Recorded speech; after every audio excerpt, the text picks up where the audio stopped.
Hey, salut tout le monde. Welcome to the channel. Welcome to the vlog. I am Vince Roy and this is Beavertail Toys. In today's episode, we're going to be taking an in-depth look / review of my entire trail riding gear ensemble, whatever you want to call it, that I used for the entire season of 2022. So in order to do this properly, I figured I needed a little bit of visual help. We'll see if this works. I'm gonna turn it on here and Mila, player one. Okay, here we go. All right, now let's find the proper character here. So we'll go Hannah, player Nope. 2. Nessa, player 3. Nope. That's not it either. Hold on, one more. Willow, player 4. No, definitely not that one. Vince, Oh. player 5. Okay, we're getting close. We're getting close. All right, that's the one that we need. That's the player that we need. Now, that is not my 2022 riding gear setup. So let's switch that up. Let's see if I can change the gear here. Try this button. Yeah. Okay. All right, that's a good start. So let's start with the base layer. Underneath this base layer, we got a pair of underwear. I like a company called Beneath.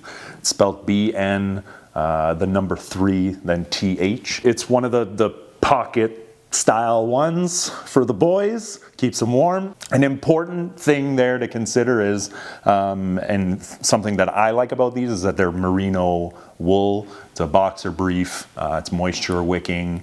I've been wearing these strictly for riding for like the last 4 seasons now. All right, so over top of the underwear, we got the long underwear. That is the FXR XPE long underwear. Just like the underwear, it's material. So this one here is actually a 50-50 merino wool / polyester blend. So that gives you all the advantage of the wool, but you still have a little bit of flex and a little bit of extra comfort in the material. It's not quite as itchy. Wool is really like the perfect material for just wicking that moisture away and keeping it on the outside of the clothes, keeping it away from the skin. All right, so after that, the first 509 product we got is the socks. So these are called the 509 Stoke socks. Keeping with the on trend with the material, this is also merino wool. It's a blend as well, anti-piling.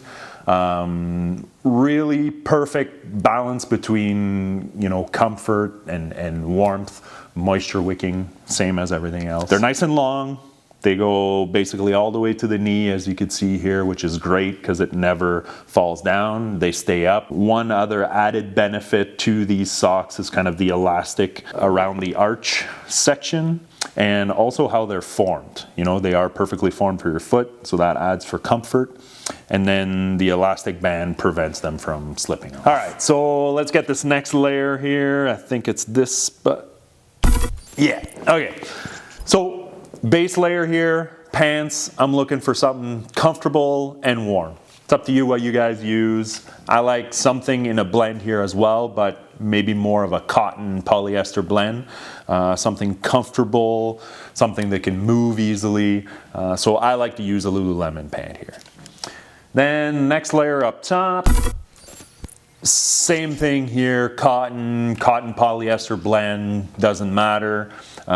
Just a regular t-shirt for me. All right, so mid layer 2, let's just select that, yeah, all right. So here too, I went with something Lululemon. Again, this is merino wool. Just looking for a warm sweater here. Could be polyester, doesn't have to be wool. I just particularly like this one. Again, same thing. Comfort, mobility, and warmth.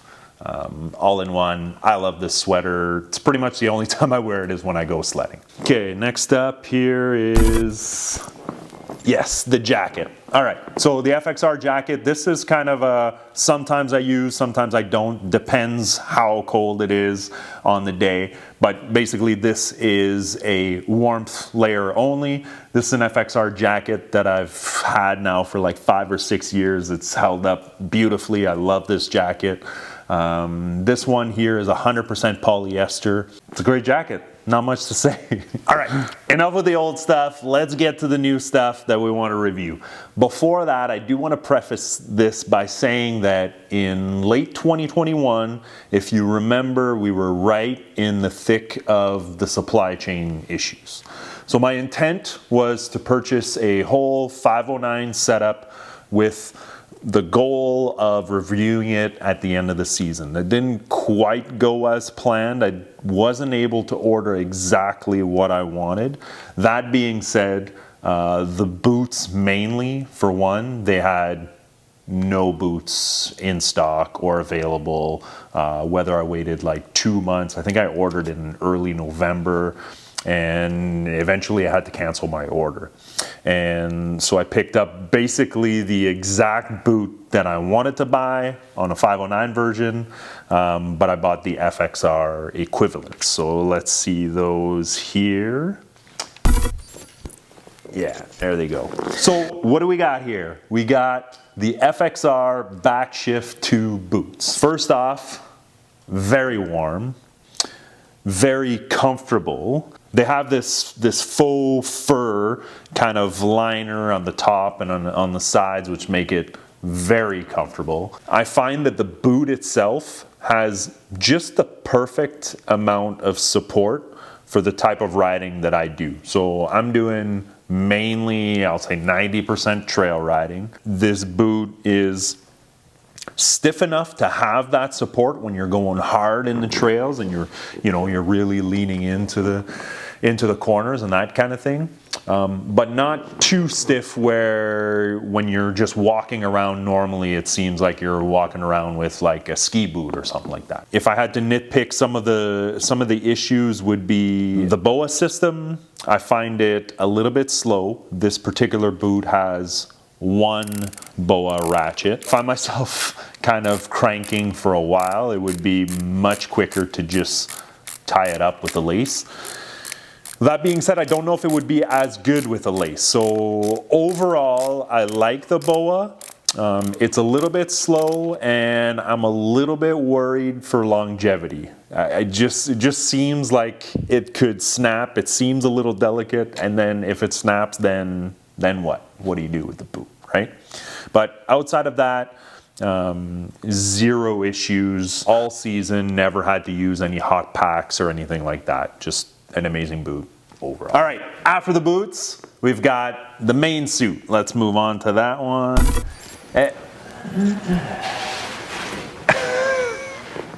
Okay, not quite, but that is nice. I like that. Let's try that again. Okay, that's better. So for the 2022 season, I was riding a 22 Lynx Rave. And when it came time to designing the wrap for this one, I wanted something custom. I wanted something old school. So I was looking at old 90s photos at old raves. And I found this photo. And basically, I love the idea of kind of recreating this look. So I wanted very much a black and purple monosuit. So when I seen this one, I just thought this is perfect. So I will admit that the main reason I bought this was because of looks, okay? And much like the boots, there was supply chain issues here as well. So they didn't have my size. I had to go one size up. And the second little glitch with this suit was that they only had the shell version and not the insulated version. So being dead set on this idea of recreating this picture, which by the way, it turned out awesome. Here's the photo, the side by side. I think it looks awesome, right? Anyway, so what did this mean? Well, it meant that it wasn't warm enough. So what I noticed is basically anytime I was riding anything colder than minus 20 degrees Celsius, it just it wasn't hot enough. I was cold.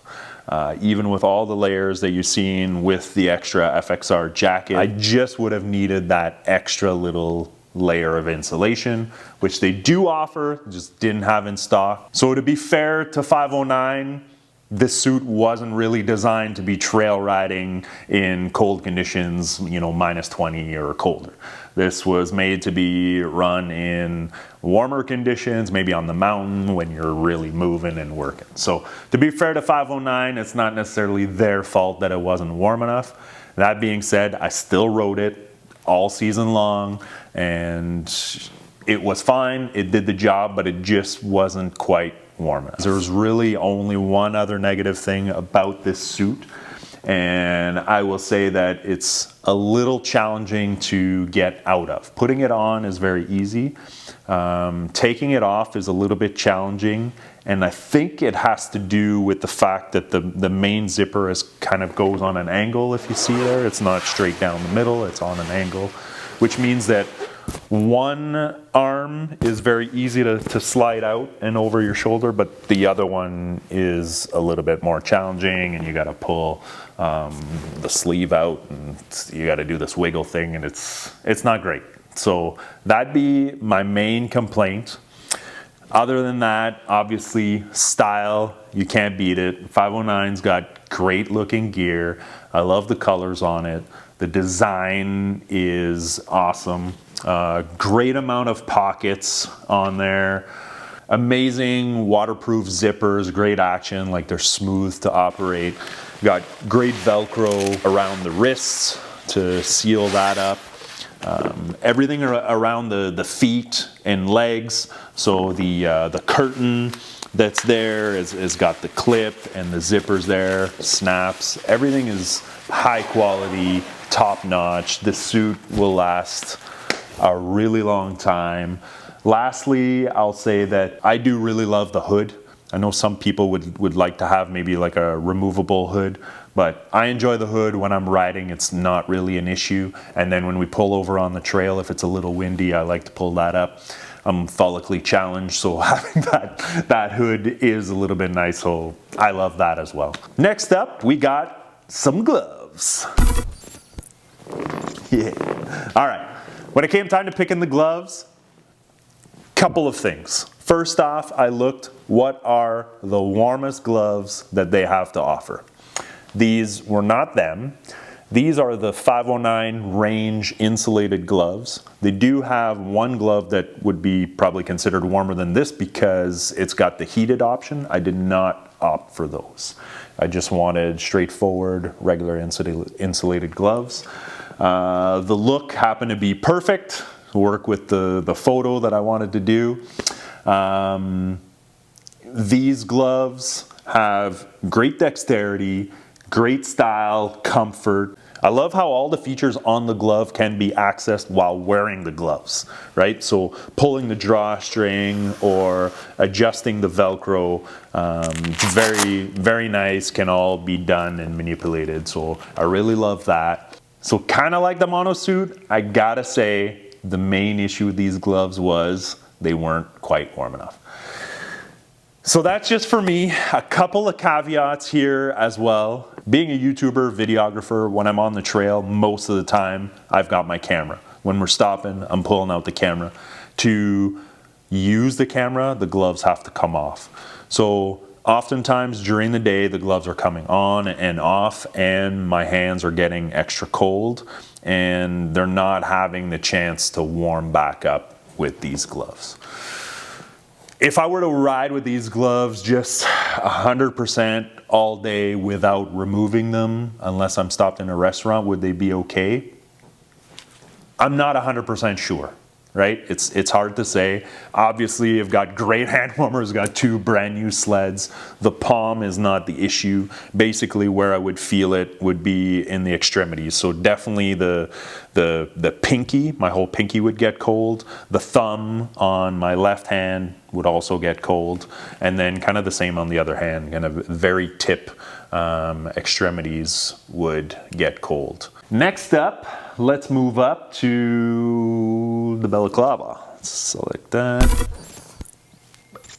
Okay. Try again. Okay, that's the one. So for the balaclava, this is not a 509 product. This is a Klim balaclava. Same thing here. I've been running this for like 5 or 6 years. This is my go-to. I absolutely love this balaclava. Similar theme, you'll see it's a merino wool. There's some soft, fleecy material on the inside to make it nice and comfortable. It's got great wind protection or wind breaker on the neck portion. It's very comfortable. The seams don't necessarily leave marks. So that's really comfortable, especially on your head and around those tight sections where the helmet pushes on. It rarely ever leaves marks. It's lasted, you know, like I said, 5 or 6 seasons now, and it hasn't lost its shape. It still looks brand new, so quality is there, and it will last you a hell of a long time. My absolute favorite part of this balaclava compared to most is just the mouth opening. So it's got this cup vent that cups over your mouth and then allows all of the hot, moist air to kind of exit the bottom of the helmet. And then that means that it never gets wet. If you've ever worn a traditional balaclava, it's great. You put it on, it's nice and warm. And then as you're approaching your first stop, you realize that it is absolutely soaked and full of ice. That is something that never happens with this balaclava. I can't recommend this one enough. It's awesome. And lastly, up top, we've got the pièce de résistance, the bucket, the lid, the dome protector, I don't know. Think you got anything else? Anyway, that is the 509 Delta R4 Ignite helmet. So why did I choose this helmet? Well, number one, if you're noticing a theme, style. Great style, of course, that was number one. But the major thing here was that it really seemed like it was an all-in-one helmet, that it can do everything. What I mean by that is, first off, it's got kind of the motocross style with the visor. It can be worn with 509 goggles, as you can see here. I'll show you. Or it can be with the regular visor. And then lastly, it also has the sun visor built in as well, which I absolutely love. I think most helmets that are similar in style like this have the amber kind of lens, but I love the fact that this was a dark one. Because the majority of the time when I need that lens, it's not necessarily for an amber, looking to brighten things up or anything like that. I want the protection from the sun, and you get it from there. I have blue eyes. I was told at one point that our eyes are more sensitive to light. So riding with some type of goggles or sunglasses is a must for me, so I love that feature. That being said, I found that anything colder than around the -20, it would freeze up right away. So that was a little bit disappointing. Sometimes the coldest days are the sunniest days. So those -25, -30 days, bright sun against the white snow, I would have loved to have used it, but I bring it down. They would start to fog up within the first 5 minutes, and then that fog would quickly turn to ice, and then it would just deem it unusable. If I bring it back up, you would hope that maybe it would melt, but it wasn't the case. It's just rendered useless. So outside of that, I really love the chin strap design. It's like nothing else I've seen before.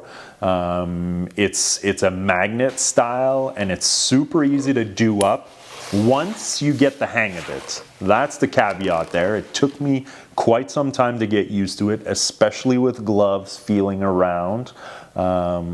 It took probably 4 or 5 rides before I can get it kind of on a normal basis. But once you got it, it's super easy to do up and to undo with that magnet. I love that design. I love the blue LED showing that the visor was actually plugged in.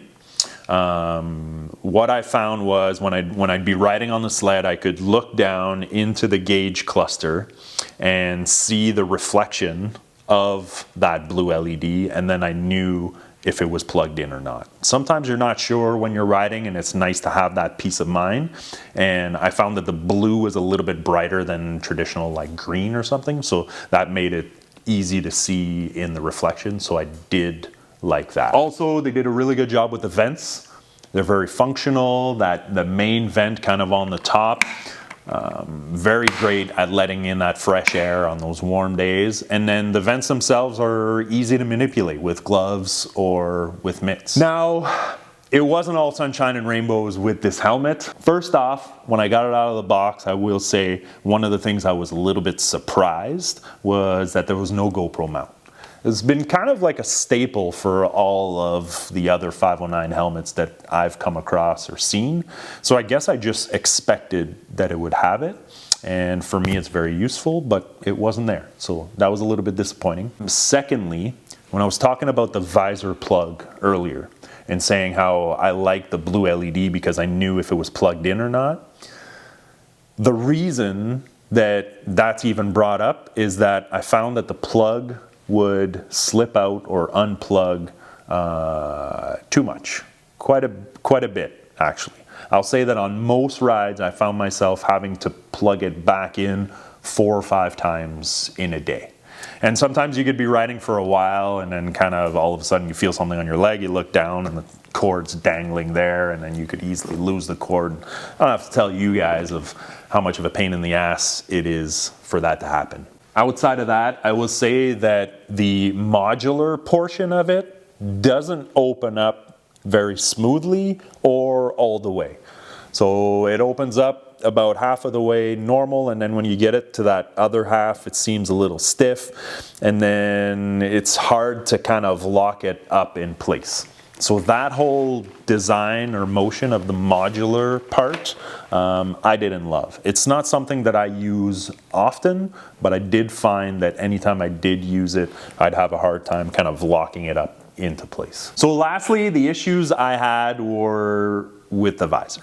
So mainly the issue there is just the position of it. It's just angled too high up and never blocks any sun. So like I said before, I do have another 509 helmet that I think is called the Altitude, was mountain style, and the angle is much lower, and so I find that it actually does a good job of blocking the sun, and sometimes, and if it doesn't, I could just tilt my head down a little bit more and then get a little bit more protection. That was not the case with this helmet at all. Problem number 2 with the visor is that it broke on me.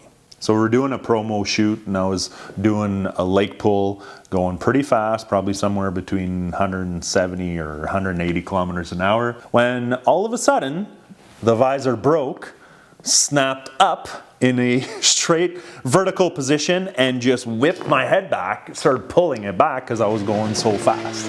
Needless to say, it scared the shit out of me and was quite surprising, to say the least. So the problem is basically in the visor there's these 2 tiny little plastic tabs that fit inside of a slot on the helmet, and that prevents it from going up and down. Both of those little tabs that you could see here snapped off, and there's nothing left to hold it. That being said, I did reach out to 509. I got contacted pretty much right away by the Canadian representative, and right away they just sent me a new visor and some new hardware. It arrived very quickly, I think in less than a week, and then I was back up and running. So kudos to 509 for great customer service and warranty work. They did fix it. I have a fully functional helmet again. So that's it. That is my 2022 riding gear overview / review. Tell me what you think. I am looking forward to another great season. I haven't decided what gear I'm going to be running this year, but I'm hoping to get something different. You guys, I'm making these videos for you. Let me know. What'd you think of this video? Did you enjoy it? Do you want to see another one of these at the end of this coming season with some different gear? What gear do you want to see me review? Let me know, guys. We'll see you in the next one. Let's go! Stay. Stay.